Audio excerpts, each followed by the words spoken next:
Hi and welcome back to the Gemhawks YouTube channel. Today I wanted to chat about one of my life's passions, gemstones. In case you didn't know. Gemstones have entranced us as a species for millennia. Now whether it's because their sparkle reminds us that water is life, or because we believe our status is somehow elevated by adorning our bodies with the finest cuts, colours and values, or because we feel protected by their magic, there is no doubt that we are connected. Coral is said to have first been used in human decoration around 25,000 years ago and is documented as being used in some of the very first jewellery as we know it now. But prior to this, shell beads with rudimentary drill holes have been discovered dating back between 70 and 100,000 years. These African Nisaea snail beads were found physically quite far removed from their natural location and showed signs of wear, which is typical of beads that have been stranded together. Now this means that they could have been worn as jewellery for personal decoration, perhaps to denote a special individual for celebratory purposes, or even to be traded with. It means it's entirely possible that we've been wearing jewellery for something like 500,000 generations. Now that would be truly an heirloom piece. Whatever drew you to the fascinating world of gemstones, I think we can all agree that there's a gem for every taste and every budget. My personal top 5 favourite gems have each earned their place in my list for different reasons. We have labradorite, moonstone, Russian chrome diopside, ruby and amethyst. They're my all-time most loved gems, but it's a list whichever wishes to expand. With each new personal discovery and new passion burns. My all-time number one gemstone has to be labradorite. Initially discovered on the Labrador Peninsula of Canada, hence the name, and sometimes referred to as the Firestone, it is said to have captured the Aurora Borealis within its stony embrace. It's a member of the feldspar family, which is a relatively common earth-mined commodity, and in me it always sparks a deeply emotional response. I feel stronger, more confident and capable, somehow protected by wearing it. Gemstones have long been ascribed healing and magical powers, and when a gem appears as magical as labradorite does, it's hardly a surprise.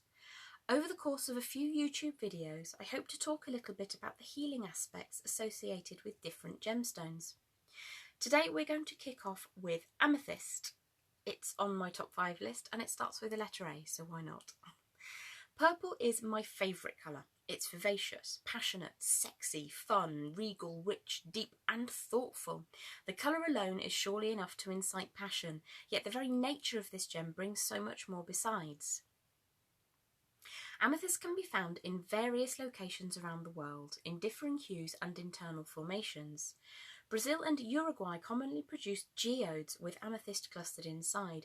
This miracle of nature begins life as a gas bubble inside a hot lava flow.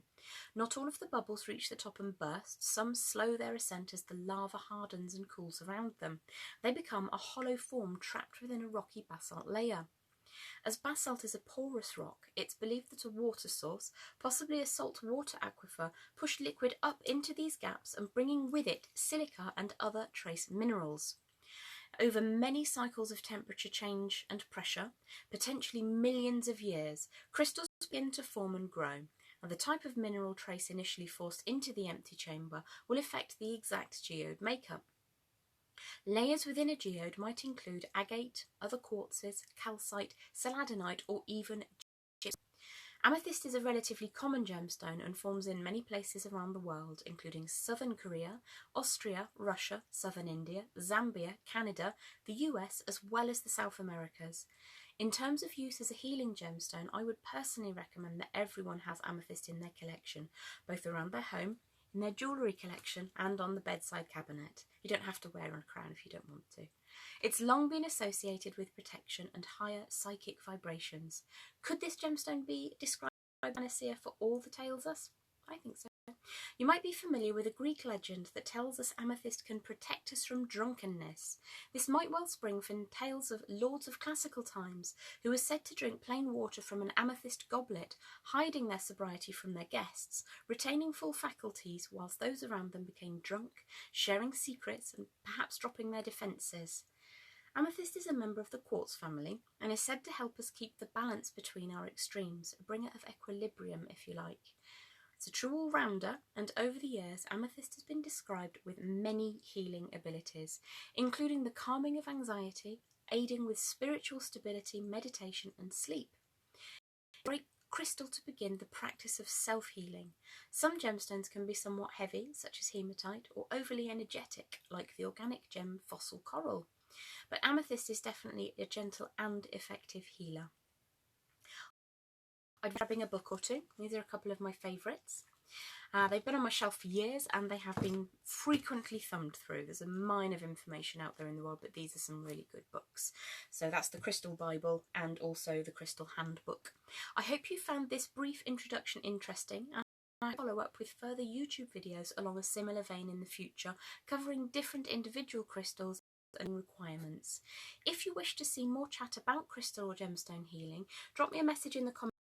And don't forget to subscribe to this channel to keep up to date with jewellery demonstrations and lots more besides.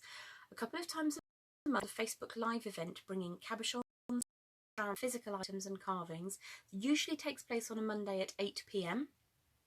And I plan to drop a little reminder to my Facebook followers on the day before, so just keep an eye out on the Facebook page too. Drop me a subscription or a like there and you can keep up to date with what's going to happen. Much love. See you again very soon. It's been an absolute pleasure to chat to you today about gems. As I say, it's a passion. I'll see you soon.